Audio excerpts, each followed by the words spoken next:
All right, welcome everyone to our 2024 GSSA post-match panel. We're so glad that everyone could join us tonight and hear from some of our recently matched MS4s. I think I'll have all the panelists go around and introduce themselves. If you could just say your name, what school you're graduating from, your specialty, and where you'll be going for residency. And then we'll open the floor up for questions after that. I also have some pre-written questions that we can go through as needed. So I'll get started. My name is Cassie Anderson. I'm one of the VPs of residents and trainees for GSSA. I'll be graduating from Indiana University and I'm going into general surgery at Vanderbilt.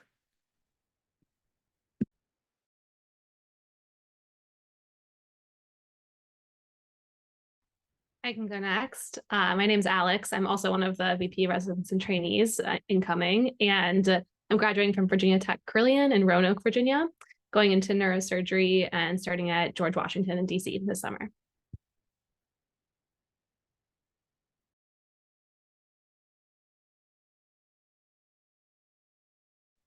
I could go next. My name is Brian. Good evening, everyone.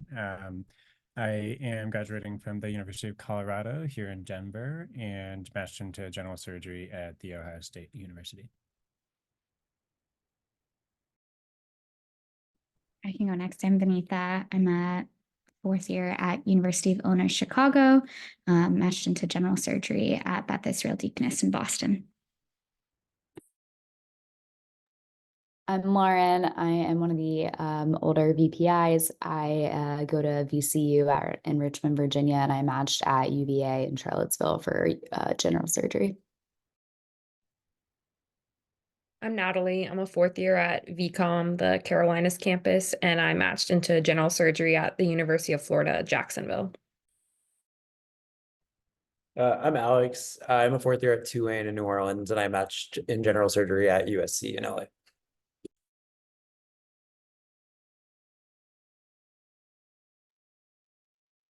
My name's Blake. I'm a fourth year at Harvard, and I matched in ophthalmology at Mass Pioneer.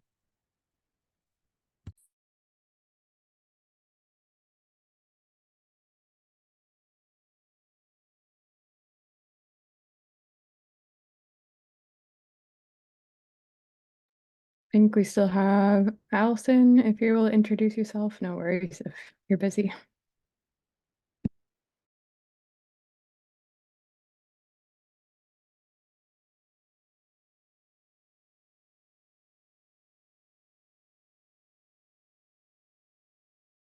I think she may have disconnected.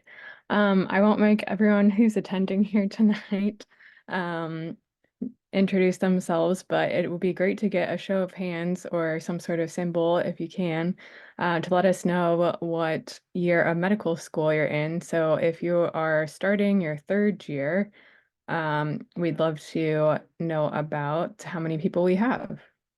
You can raise your hand.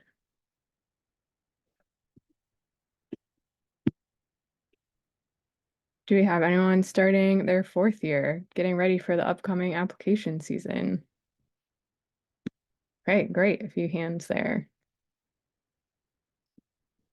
Any international medical graduates with us? Maybe a few. Okay, awesome. And for anyone I missed, thank you so much for being here as well. We appreciate all your attendance. So I'll go ahead and just open the floor up for questions. If no one wants to start, I can get us started here with choosing your surgical subspecialty.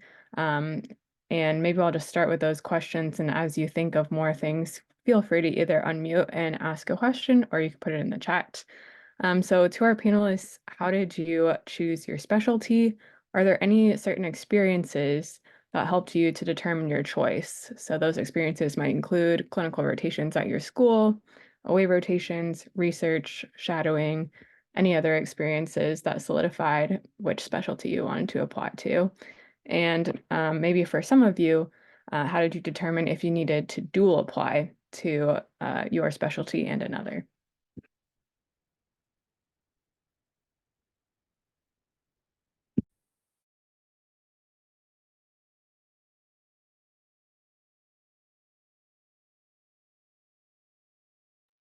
I can start by giving a little subspecialty perspective. I was maybe somewhat unique in that I took 4 years off before med school, so I kind of came in knowing I wanted to do neurosurgery. But I definitely was trying to, keep an open mind and knew that I was more on the surgery side of things. So during clinical rotations, it was interesting to see, like, I definitely still liked my general surgery rotation better than other rotations.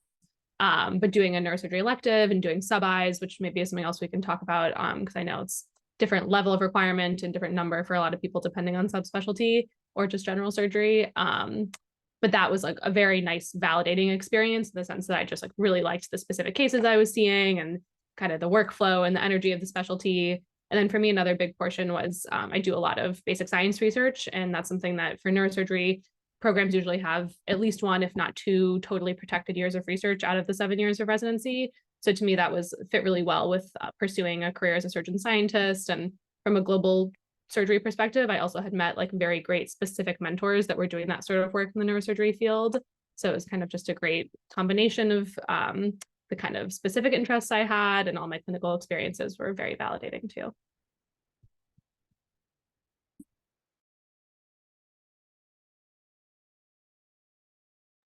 I can start with the plug for general surgery. I know I have lots of my gen surg colleagues on the call too. I also kind of came into med school knowing that I wanted to do surgery, but was very open to subspecialty versus general. And I think the more I was exposed to, the more I really appreciated the way in which general surgery takes full ownership of patient care. So yes, they're doing operative care, but they're also doing medical management on the floor. They're really having good continuity with their patients from, in the elective setting, doing pre-op, op, post-op, and, everything from that to the emergency setting, where you are, helping your ED colleagues at the forefront, interacting and collaborating lots with different staff members and different specialists, while still kind of driving goal-directed care and knowing your patient intimately to understand what those goals are. So that really appealed to me.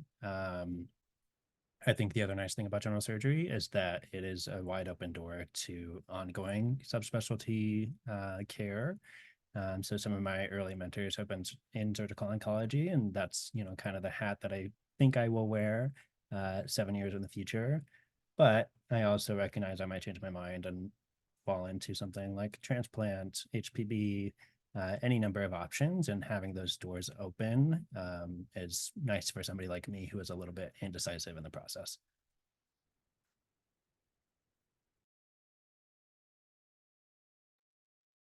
Great. We have a question in the chat, which I think we can also tie into this here. As many of us have been involved with GSSA and with other global surgery projects throughout medical school, Julie asked, what experience in global surgery, research, clinical, etc. do you have? And maybe how did those experiences help you to determine your surgical subspecialty of interest?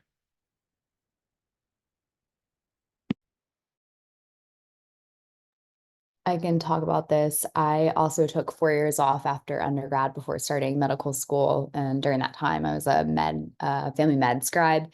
And then I did a 2-year master's, and that's kind of where my interest in global health started.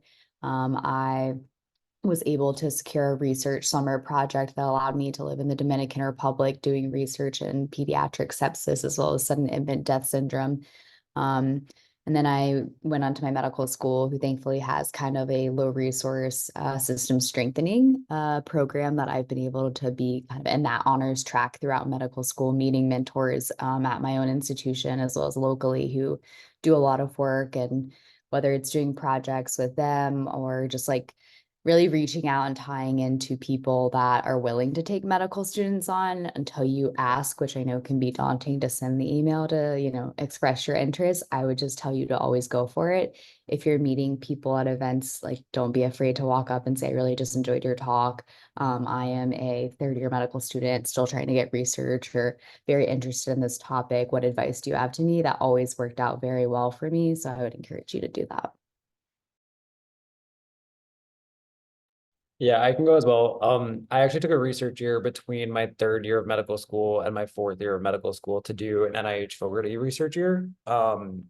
I went into med school not knowing what specialty I wanted to go into, and still in third year when I was applying for Fogarty, I really didn't know, but I knew I wanted to do global health. And I think something that was like super important to me is that a lot of people, I kind of like asked about surgery specifically because I kind of realized I wanted to do surgery while I was on the research year. And I was like, should I be pivoting? Should I be trying to get surgery research while I'm here, along with the global health research or specifically global surgery research? And a lot of people gave me the advice, which definitely was true, is just like kind of learn the global health stuff, be the learner. It doesn't matter if it's surgery related specifically. And I think that goes with like not even just global health, it's just kind of like learning research as a whole rather than just being like, I need this specific thing for this specific specialty that I'm going into. Also, there's like a ton of connections that come from the programs and things that you're doing. Like I met Allison through Fogarty. Someone connected me with her and she connected me with a bunch of her mentors. So it's definitely just a big network. So definitely ask her. Yeah, I'll just pop in really quickly because I want to leave all the questions to the people who just recently matched. But I put my info in the chat. I'm Allison. I'm one of the previous co-chairs. I'm now a PGY1 otolaryngology resident at University of Pittsburgh. And many people on this call are mentees of mine. So I'm so happy to see you all match at such wonderful places. But I think like really leveraging your connections in global health is important, and like keeping those mentorship relationships and asking asking interesting questions, asking how we can do things differently, and really developing a passion and a knowledge base is going to set you apart, especially if you decide to go into maybe like not general surgery, because it's not really like a common thing to do global health and otolaryngology, and there's a growing interest in it, but it's definitely not as established as general surgery. And so I would say no matter what you go into, really like have a foundation and a story for why you want to do what you do, whether it's global surgery or something else. And I think that really helped me when I was interviewing and applying for residency. So I'll put my email in the chat if anyone has questions. Thank you, Allison. A few of you mentioned mentors, and I think that this is a critical component throughout the application process and applying to residency, is having good mentors along the way. Obviously, mentors can be for different things. So research could be for career mentoring, guidance. But I think there's a specific relationship that mentors should have with their mentees. And oftentimes the relationship has to be mentee driven, and you should be looking for specific qualities that you want from a mentor. So could some of you have had good mentors maybe comment on what you looked for in a mentor and how they were able to help you throughout this process of applying to residency?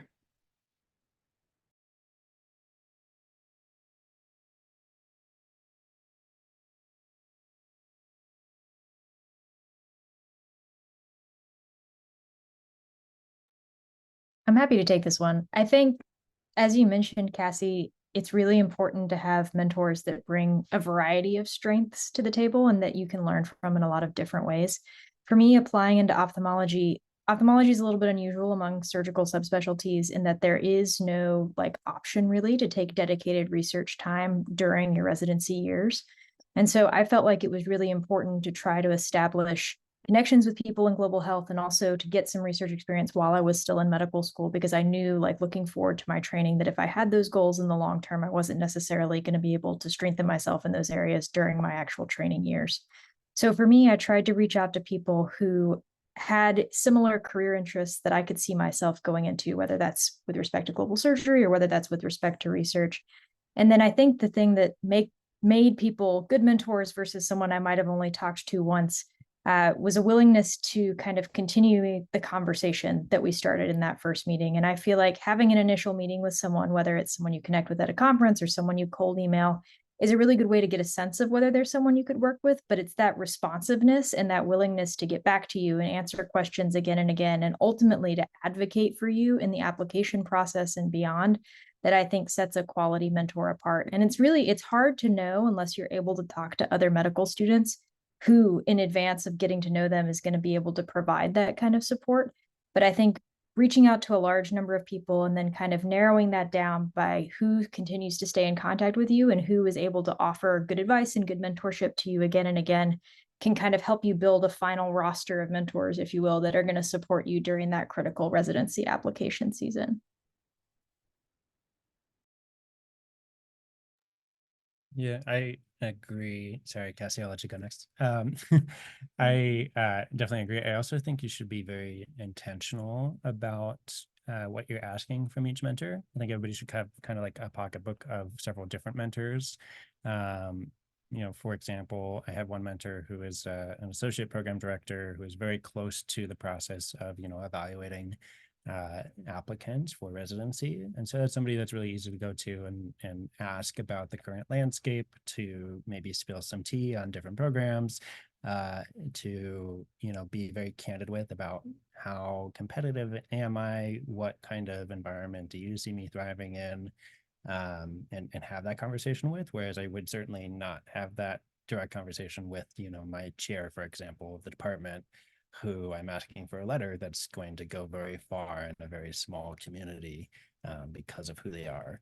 And so I think just having some awareness about what you're asking from each person and sort of tailoring that to what the relationship is another wise strategy.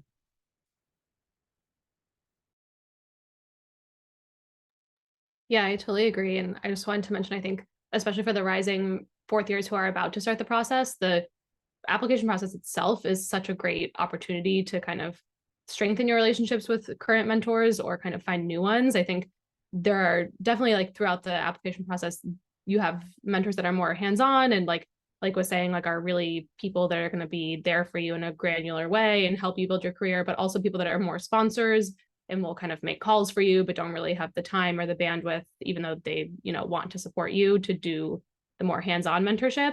But also I think that, and maybe this is more applicable to smaller subspecialty fields, but it was great. Like, obviously a lot of the places I applied because they had specific global neurosurgery programs. And so when I had the opportunity to meet the people involved in those programs at interviews, I definitely made an effort to, like, follow up with them and try to stay in touch. And I think a lot of those people I followed up with even after I matched at places, even if I didn't match there, and they were very supportive and just, like, wanting to stay involved and stay in touch. And so that can be a great opportunity. And then also, just to echo what Lauren was saying, I think never be afraid to, like, introduce yourself or cold email. I think it just goes such a far way. I remember particularly this year, I was at the World Federation of Neurosurgery conference in South Africa, which is, like, my big fourth year trip. And I, like, didn't really know anyone because it was, like, a very international niche conference. But there was one, Dr. Gail Rousseau was, like, a very large name in global neurosurgery specifically. And I was interviewing at her program in, like, the week after the conference. And so I was, like, so nervous to go up to her because she, like, knew every single person there and had, like, a line of people waiting to talk to her. But she was so nice. And I had, like, a great conversation with her about global neurosurgery at my interview, and I ended up matching there. So I think stuff like that can be really valuable. And those people are, especially in kind of the small world of global surgery, are wanting to, like, stay in touch and support you and continue to see how your career goes, whether or not you're in their direct program.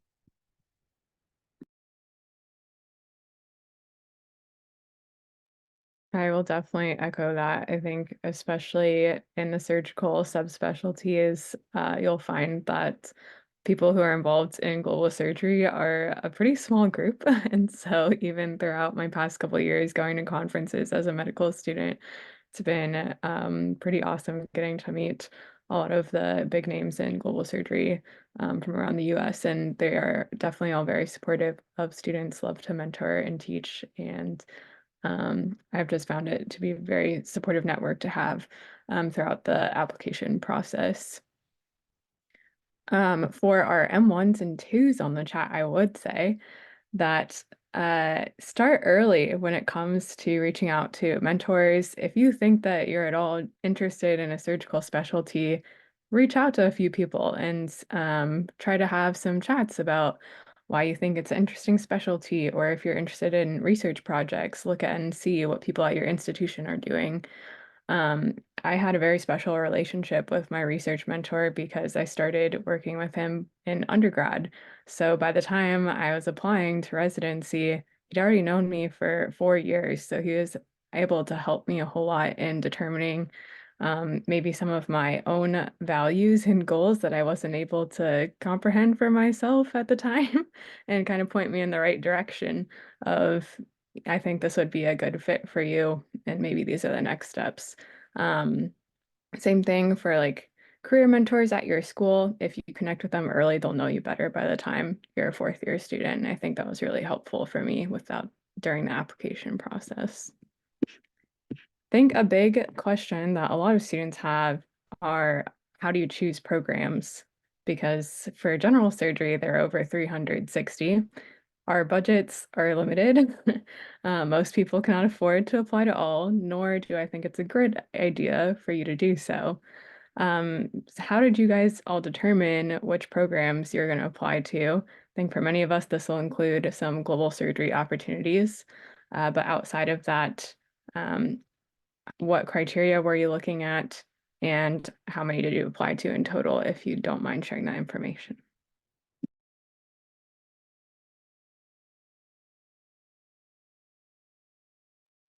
I can go. So for me, I knew I wanted to stay on the East Coast. I'm from Virginia. Most of my family is along the East Coast. There were a few exceptions where I didn't stay within the three regions within ERAS. And I still got interviews at those, even though they weren't in my geographical preferences. So don't feel like that will exclude you. You can send signals. I don't know where that's going for next year, but we had 5 for general surgery. I don't think that made a difference at all. Not sure if it did for you guys on the panel. But I think when it comes to programs, I had a really good relationship with my home medical school's PD for Gen Surg. So we had very honest conversation about my stats. Like he was going to see them anyway. I was going to apply here. So he gave me a number in mind that he felt like I needed to apply to. And I ended up applying to more just out of sheer stress and anxiety, but don't regret it at this point how things shook out. I applied to 65 schools and I still feel like I spent extremely too much money, but I wanted to make sure I got a job and it worked out. And I ended up getting 15 interviews out of the 65, so I was happy with that. I can go next. I similarly like chatted with a lot of 2 of my close mentors and kind of screened my application and was like, hey, what's the number? I also over applied.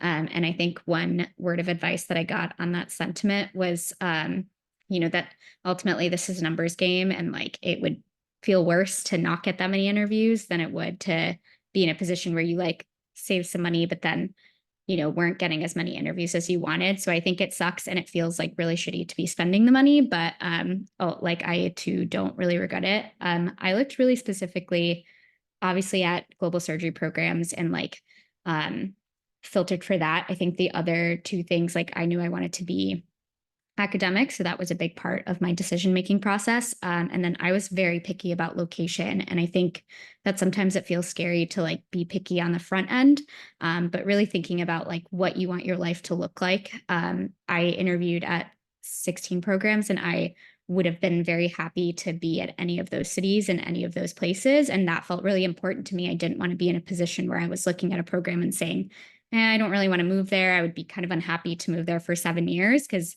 this is a big commitment and you want to be setting yourself up for success. So I took into account a lot of the other factors, like where I had community and, what kind of city I wanted to live in and what kind of setting I wanted to live in when I was deciding. I can go next. Similar to what everyone else was saying, like location. I also was looking more academic. And then if there were global surgery opportunities, or also like if programs were, very open, if they didn't have it there. So kind of off of what someone was saying, like how do you find out whether a program has global surgery opportunities? If you don't see it like on their website, you can reach out to residents, but also like interview day is a great time to talk about it when you're interviewing with the program director, associate program director. And a lot of the times programs, if they didn't have it, were very open. Another thing is I was very close with my PD too, and using like networks. So if like my program director knew people at different programs and knew like great things about certain programs, that helped. And then also using alumni from my school and reaching out to those residents as well. Just quickly from the neurosurgery perspective, maybe like a tiny bit different in the sense that we have 115 programs, and I think they're doing again this year 25 signals. And I'm pretty sure if anyone's also interested in ortho, I know we mimicked our signaling system very closely to ortho, so the numbers are probably pretty similar. So that was like definitely a little bit more stressful because people were saying they were trying to use it as an artificial application cap, which interestingly, I would say like some programs clearly looked at it, but I had a lot of friends that got interviews not at places they signaled. So it's kind of like a gray area. But out of 115, a lot of people apply to all of them, but because of the signaling shift, some people were getting advice to apply to fewer. I ended up kind of similarly, I applied to 68, I think, which was like closer to what the original number is. Like people would apply from anywhere around that to like all of them. And I think the general advice these days is still like the signaling thing is just not well enough established to be worth the risk to not apply to as many as you'd be willing to go to. So that was generally the trend in what I would advise. I think other things that I definitely looked at were, again, like the spectrum of clinical to academic is very strong in neurosurgery. So like whether you want to be super operative or have research years, and I think that really affects the culture too in neurosurgery. So I think I'm really glad, Vanitha, you brought it up, because I think especially in the more competitive subspecialties, people are really like, you can fall into the trap of being like, I'll go anywhere, but really like you probably won't be happy anywhere. So I think it's really good to like force yourself to be like, what culture would I work well in? Like some programs have night float, some programs have Q3 call for all your junior years, and that's just like unsustainable for some people. So I think like really looking at the culture and the location and like the type of whether, it's more skewed academic or clinical, was something that I ended up being like really happy I did in the end. Yeah, I'm also- oh, sorry. You can go, Allison, if you want. Sorry, I just wanted to pop in really quickly for otolaryngology and the signaling thing, because our specialty came up with that first. And so it matters a whole lot. So if there's anybody interested in otolaryngology, like it's pretty well established now that if you don't signal to a place, like you are very much less likely to get an interview there. We had 30 signals this year. My year we had 7. And they have some data like 80% of people matched to a program they did a sub-I at or a signal to, or their home program in otolaryngology specifically. So I just wanted to pop in for anyone interested in that particular subspecialty. It matters a lot, and I would pay a lot of attention to what your program directors are saying or your specialty advisors are for any of the subspecialties, because a lot of it's moving and changing all the time.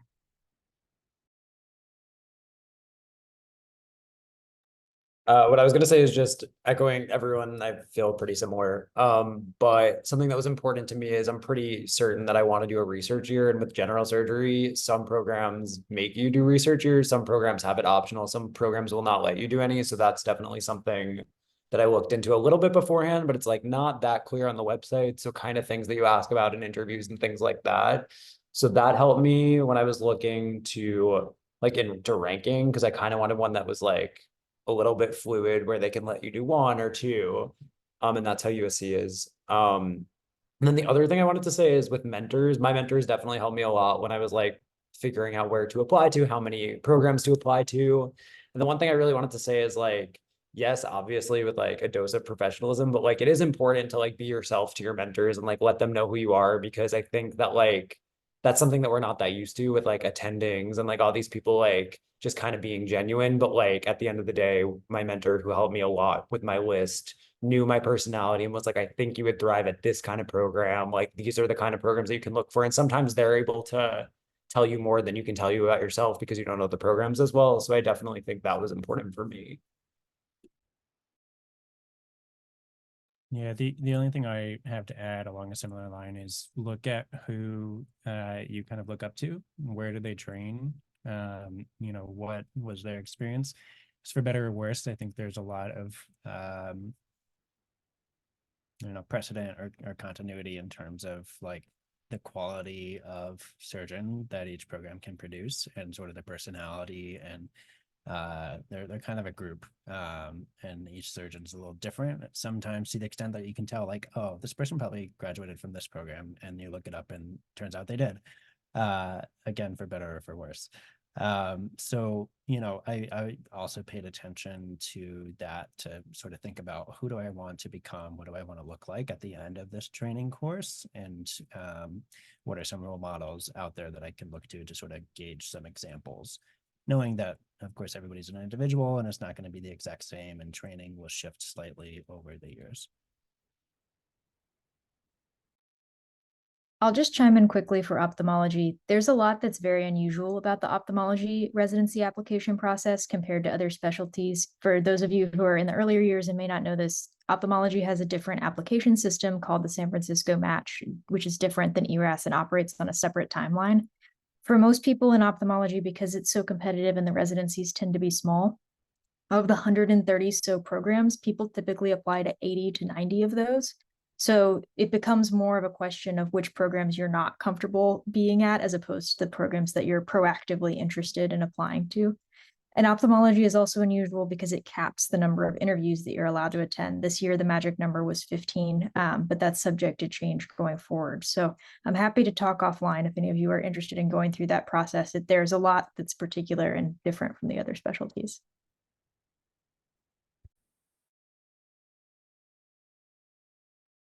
Thanks, Blake. I honestly didn't know all of that either. So good to hear it from our colleagues on that side. And thank you all for your advice there. We had a question in the chat. I think Alex is working on potentially answering that. I was But just doing a follow-up comment, so that question I think is still out there. okay, great. I think I'll just generalize this question a little bit. So for IMGs or for students, maybe at institutions who don't have mentors in the specialties that they're interested in pursuing, how would you all recommend about trying to find a mentor, someone who can guide you throughout the application process and advocate for you? I would put in a little pitch here for our GSSA research team. I think they're currently still working to update our research mentor database. So eventually we're hoping that this database will include contact information for mentors from various institutions and different surgical subspecialties who are interested in working with medical students on global surgery research projects. So check back in with us for updates on that as that information becomes available. In the meantime, I always think that emailing people is a great place to start. Anyone else have suggestions? Yeah, I would say like, in the same vein, I think somebody mentioned this before. I think Lauren, maybe you mentioned this before about like going to talks and approaching people after. I definitely like my M1 was interrupted by COVID. And so not great, but I had a lot of opportunities to go to a lot of digital and like virtual talks. And I definitely made an effort to like reach out to people at that time or see, who was hosting the talks or who was at the talks and kind of asking around to get connected. And leveraging even some of my non-general surgery. I was still uncertain when I was starting out medical school. And so I reached out to a lot of people in a lot of different spaces to kind of find the mentors and find people that I wanted to be working with. So I wouldn't be afraid to, go through the back roads and kind of ask around. And I think mentors in general, in my experience, even if you reach out and connect with one and you're like, I actually want to meet somebody in a different field, they tend to be quite receptive, I think, to that information and can help you connect with the people that you need to be connecting with. So being pretty proactive about getting to these different talks and trying to find the people that are working in the spaces that you want, I think, is a good place to start. I would follow up with maybe talking to your chair of surgery. I know it can seem a little daunting to email them and approach them, but I have had really nice conversations with my chair of surgery, and he always said, like, I feel like the medical students don't realize how much I'm here to help you. If you like tell me I want to go to X place for residency in X area, like I will make that call for you. I am your chair of surgery. I want to support you. So I think they typically have had multiple different institutions they've worked at before they get to the position of chair of surgery. So likely they know other places that can really help you, even if it's a department that's not at your own institution.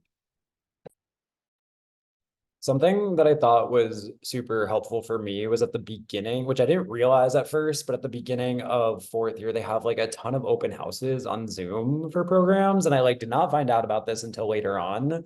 But then I went to one, and then afterwards, it sounds daunting, but I emailed the PD and was kind of like, hey, I'm really interested in, like, I loved the open house. I'm really interested in global surgery. Like, I would love to talk more about this. And he connected me to an attending and two residents in their program who were super involved in it. And like, then I had calls with them and they were super helpful with the process because they're super involved in what I'm interested in. So I kind of thought that was a really good way to like get mentors from outside institutions. And I didn't end up matching there, but the residents that I spoke to were like super helpful throughout the process. They were like, this is where I interviewed at, this is like what I would do in this situation. So I definitely thought that was a super, super helpful thing for me.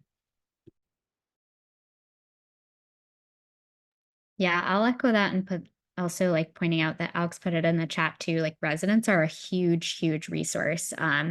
Obviously, I think, all of us are happy to be resources, but just in general, if you're interviewing at a program or you're interested in a program, I think in my experience, residents tend to be super open and welcoming to like connecting and chatting and telling you their honest opinions about what their experience has been like and how they got where they are. So take advantage of that. Yeah, I'm curious to get my colleagues' perspectives on this too. Especially in general surgery, I felt like the advice around doing away rotations was pretty mixed. I do think, however, Mahin, for your kind of circumstance where if there is not a specific department available at your institution or kind of immediately obvious mentors, that maybe that's a good opportunity that in a way can provide as kind of like a foot in the door, especially if you have a specific region that you want to be in and it's logistically easier to kind of bounce around institutions within that region on a string of away rotations. That said, I would talk closely to any advisors available to you about their advice around aways. Kind of a mixed bag from where I sit in general surgery. I know for subspecialty it's much different. I was going to say off that. So as a DO student so like an IMG, maybe it's more, they recommend it more. It kind of helps us get our foot in the door since now we've merged. So for me, actually, AWAYS were really helpful in getting to know the programs, and especially ones I was interested in and like locations that I was preferring. So I think in a way, like kind of IMG or DOs in general surgery, it is helpful. I mean, I matched at a place where I auditioned. So I do know when I would meet MD students is a little different, but yeah, I would say as an IMG or a DO, like I think AWAYS are still helpful with us as we've only merged, like now this is the fourth year since like 2020. So we're still kind of, figuring things out.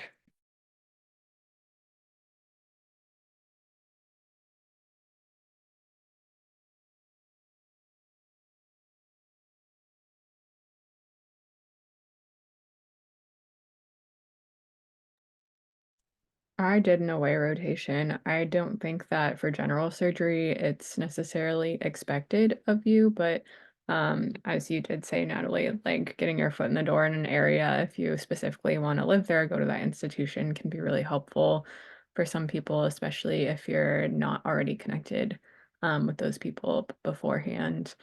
Um, we had some more questions in the chat. So, related to what you think program directors are expecting from medical students as far as their research, and maybe other aspects of an application that you think captures the program director's attention or your interviewer's attention the most. This kind of leads into interviews because I think there we find out kind of what our programs were looking for when they're asking us about things on the application. So what did your interviewers ask you all about? And did they talk about anything specific that was listed on your application?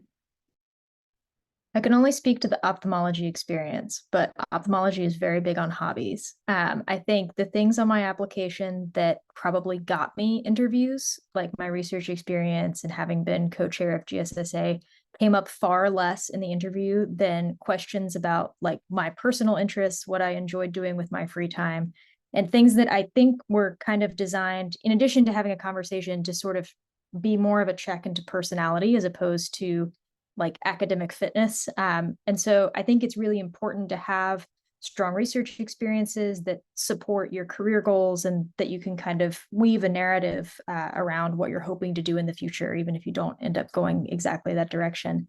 But I also think it's really important to let your personality and your personal interests shine through in the way that you put together your application, because at the end of the day, it's said frequently that they're choosing someone they want to work with for the next 4, 5, 7 years, however long you're going to be in residency. And that's a really long time to spend training someone who you don't like as a person and who you really don't get along with. And so I think it's very important to not overemphasize those academic experiences and to make sure that it's clear who you are and what you value outside of your research experiences and other leadership experiences that you've had. But I still think that those experiences are important to putting together a complete application and are certainly evaluated in determining who gets interviews. Yeah, the research element is a bit unique for neurosurgery in the sense that I would say it's one of the only specialties in which it's essentially required and essentially has to be neurosurgery research. But I would say there's a huge, and if you look on like the charting outcomes, the numbers are like egregiously inflated. I think it's like an average number of like 15 research items for matched applicants, which really like there's been actually some published literature recently that says like the actual number of like first author PubMed index manuscripts, it's really only like 1 or 2 per applicant still as a mean.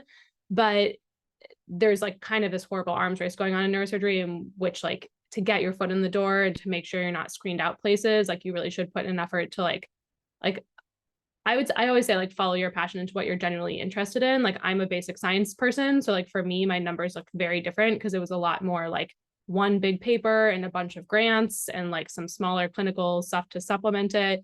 But like I wasn't going to have 5 papers from my basic science work. It's just not how the timeline works. But if you do naturally have an interest in clinical research, that's stuff that you can like successfully publish pretty quickly throughout your 4 or 5 years. And so that's something where like for neurosurgery programs, like if you're just doing clinical, like they expect you to have a few papers and then like a few abstracts or oral presentations, like up to closer to that average 10 to 15 mark. So that's like just, of course, like if you don't and you've like demonstrated genuine interest in other areas and other work, like it's not impossible, but it's kind of one of those unfortunate like boxes you have to check. And so just trying to do it in the most organic way that you're putting effort into like research elements that are most interesting to you. And then also varies a lot, like academic programs like are going to expect something very different, a different profile than the very clinical programs. And so for example, like some of the more clinical programs like didn't even ask me about my research, which is a massive part of my application. But the academic programs, sometimes they'll ask you like specific granular things about your research. Or I had one program where I had to like prepare a slide about my research. Or I would say most common, they ask you kind of like big picture things like where, like what sort of lab do you want to have? Or like, where do you see yourself in 10 years, like bringing this work, or would you want to do similar stuff here? So that's just a research perspective for neurosurgery since it's kind of unique. But I would say similar to like, I'm really glad last year they like got rid of the hobby section and I think it's back this year, which I'm really glad because I think still like far and beyond like the most common thing that was talked about was like I wrote about like figure skating in my personal statement and I had all these other different extracurriculars on my application. And at the end of the day, like those came up way more frequently than like I would say, I'm curious to hear from the general surgery people. I do a lot of obviously like global surgery work and service work and advocacy work. That came up like almost not at all, which I think is unfortunately just reflective as to how prominent that is in the subspecialty right now. That's not to say don't put it on, 100% put it on, because like someone that, you know, resonates with it will see it and it's still phenomenal work. But just in terms of what came up, I thought that was interesting too. Yeah, Yeah. I'm sorry, go Oh, ahead. go Whitney. Okay. I would say that at least from my experience on the general surgery trail, and I think, you know, having talked to folks who applied to a very different slew of programs, I think academic programs, in my experience, were very direct about research interest and wanting you to have some kind of research interest on your application. I got pretty specific questions about, like, you know, if you were to take a research year, what would you do it in? What would that look like? 5-10 years down the line, what's your plan? And that was pretty consistent across the board. I got a lot of questions about global surgery work, but also I do a lot of innovation work. And so I got a lot of questions about like where I see that intersection and what I envision my career looking like long term, and actually like way less questions about hobbies and like personal interests as a whole. I feel like it would come up, but it was definitely not on the forte of the questions. But I do think that that varies really greatly between academic programs versus non-academic programs. Like definitely some of my friends who interviewed at more community programs and things had, you know, spoke more to having to talk about cases that they had seen and like very specific, different like non-academic or non-research oriented conversations. And I think just to kind of address, like, I don't think that they expect you to have like a specific type of research in general surgery, at least. I think they just want to know that you have some kind of, you know, research acumen at these academic programs and have some like something that you would want to do in your research years or some kind of strength that you're bringing to the program. But I don't think that they are super particular, at least in my experience, on like which type of research you're interested in.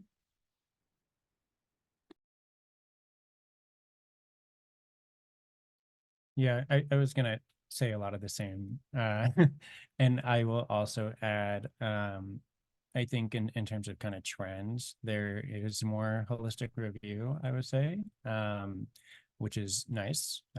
So don't be discouraged to list your hobbies and other things about you. Um, I think also to kind of along that line, situational adjustment type questions I saw being like pretty frequent across programs, whether they were academic or not. By which I mean things like, you know, tell me about a time when you disagreed with the patient plan, or tell me about a mistake that you made and how you responded.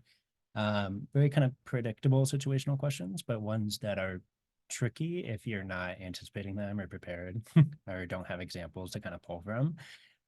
So I would encourage everybody to, you know, keep tabs, however you do that, journaling or what have you, of some circumstances that allow you to speak kind of in a intelligible way about your approach to different problems, as well as, you know, how you might approach equity and other topics like that in the healthcare setting, to really elucidate what Blake's original point was, that, you know, you're going to spend 7 years with these people and they want to know that you're reliable, dependable, and are going to make kind of at least something close to the right judgment when you're stuck in these tricky situations on a night as an intern. So that's another thing to think about and kind of the bigger puzzle. And I think once you get to the interview stage, this question of like, how many boxes did I check kind of goes out the window, and it's more about who are you as a person? What is your goal? What are you going to look like at the end of 7 years? And how does that fit with kind of how the program is going to distribute their resources? Yeah, definitely agree. And I think going off of what Brian was saying, like, I think the biggest thing for me was just kind of having a view of what I wanted to be in the future and like what I wanted out of a program. Because a lot of programs did ask me, like, what are you looking for? Which I feel like you're not immediately ready. Like that on the first couple, I was like, oh, I thought they were just gonna like, because they're in your head, you're like, they're evaluating me, but you have to also know what you want. And I think that they like to see that you had a vision. And I know a lot of people told me this before I was applying, and they were kind of like, your application will have a theme, and they'll realize that and they'll ask you about that. And I definitely feel like before applications, like right beforehand, everyone was talking about how many research things they put on there. And like, personally, I'm not the biggest like I don't publish that much or anything like that, but I did do my research year in Peru and like made that a big part of like that was one of the experiences that I talked about a lot. But the paper wasn't published, and I was like, oh no, are people going to ask about that? And like, not a single person was like, where's the paper? They were like, tell me about Peru, like, tell me about the experience, like asking me specific things of what I think of like the ethics of global surgery and like where I see myself in 10 years in global surgery and things like that.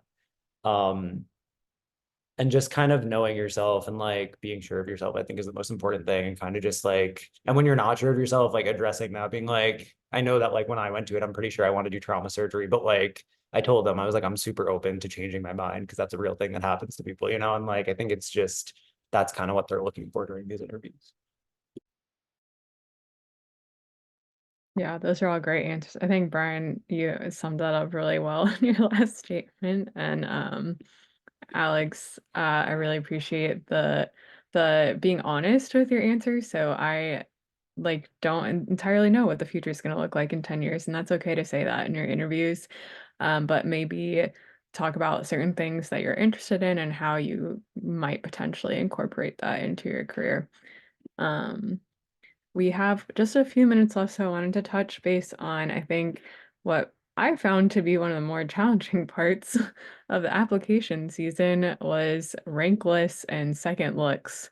How did you all make your rank lists? Who did you talk to that helped you to determine where you're going to rank programs on your list? And were there any specific criteria that you used to determine your rank list, or any tools that you found really helpful for that process? I can start us off for this. So I would recommend having some type of tracking sheet, like an Excel sheet, or if you like to write it down physically. I would write down information as I got it at the Zoom social from the residents the night before. So like if they said, oh yeah, our website says we're a 5-year program, but everyone does 2 years of research. We're really a 7. They just don't advertise it. Write that down, remember things, even little things like if they tell you they get a stipend of $2,000 every year, like just keep everything in a spreadsheet. And then for your interview day, keep track of who you interviewed with and kind of your feelings right after. Maybe don't, as soon as you finish your Zoom interviews, do it, but kind of within the same day before you move on to the next interview, I would always write down like how I felt about it, how the people made me feel, the general vibe I got, things like that. And so, once you hit February, if you're looking back at a November, even early December interview, like you really don't remember. So it was helpful to have that. And I got that advice from a current intern. He went to my medical school, and I really felt like that helped a lot.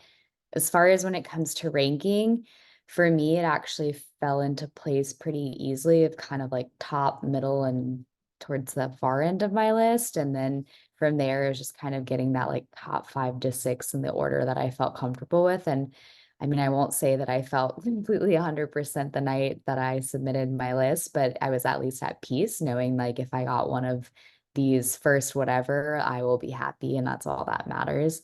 I think it's a process of self-discovery, honestly, of what will make you the happiest. And I think we've all alluded to that, whether it's geographical location, what they offer as a program, but you have to really be able to picture yourself happy there. And I think there were programs that, at least for me, really surprised me, that going into the interview, I thought I would really love it. And then afterwards, I was almost kind of sad and disappointed that it didn't feel as great of a fit anymore. But as long as I think you've kind of follow your heart and stay true to what you know you're looking for, even if that means that program ends up lower on your list, like it works out like that for a reason.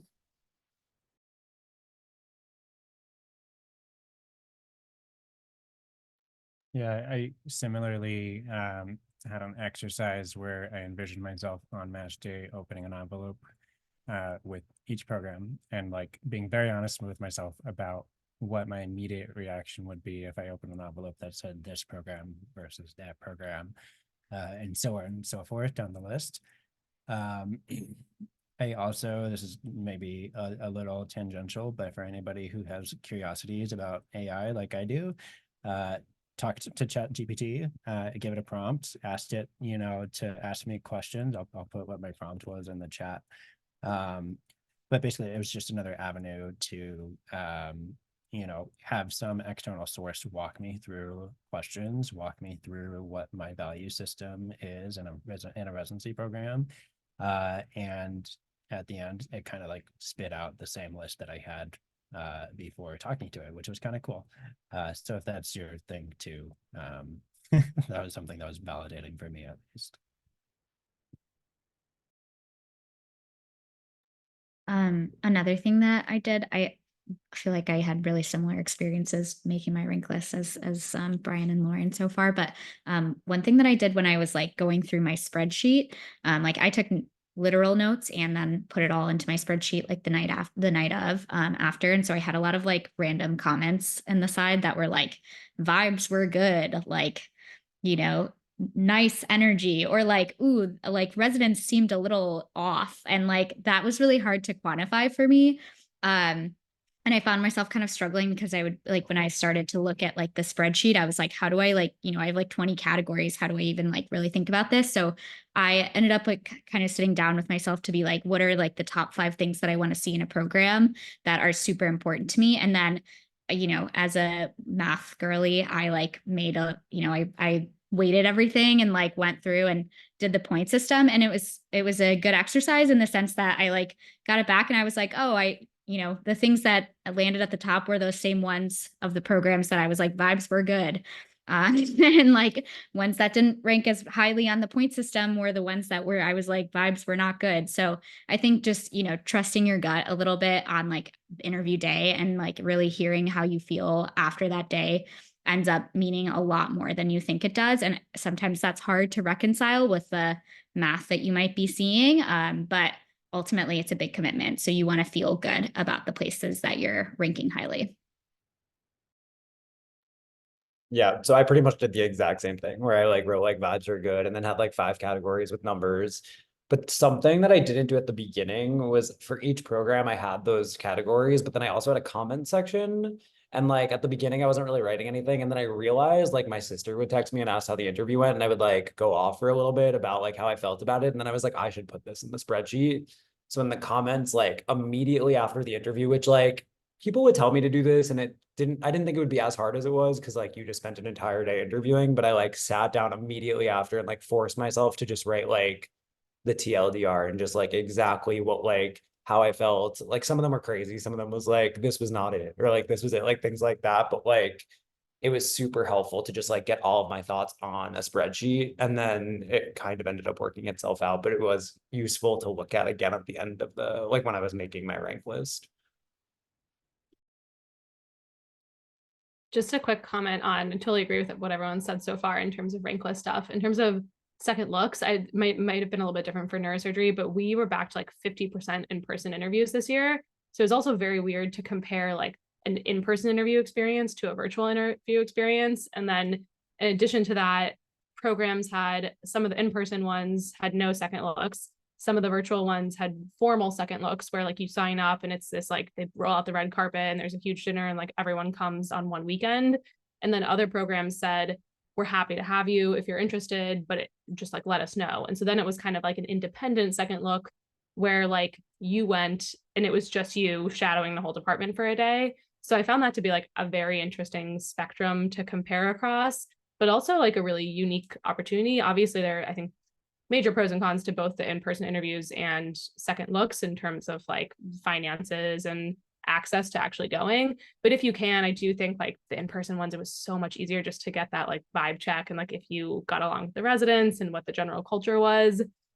And then I will say in the second looks, if you had for anyone that like finds himself in this position where it's like allowed but on a case-by-case basis, I do think the ones where like I did a couple where like it was just me and I had reached out and asked to see the program and it was like extremely helpful in terms of just getting a sense of the program, but also like as intimidating as it is when it's just you and the whole department, it's like a huge opportunity. It's almost like a 1-day full interview.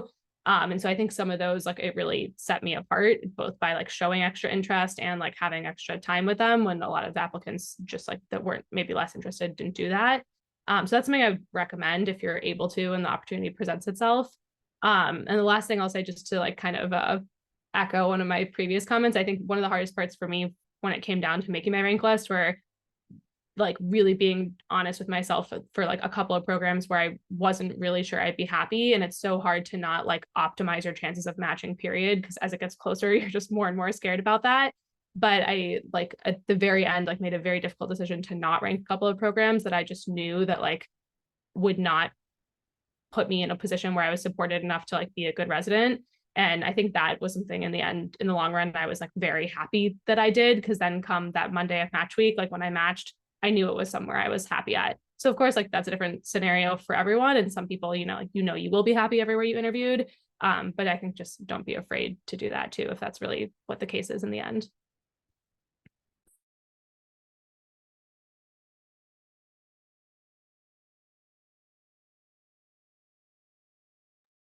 All right. Any final thoughts from anyone?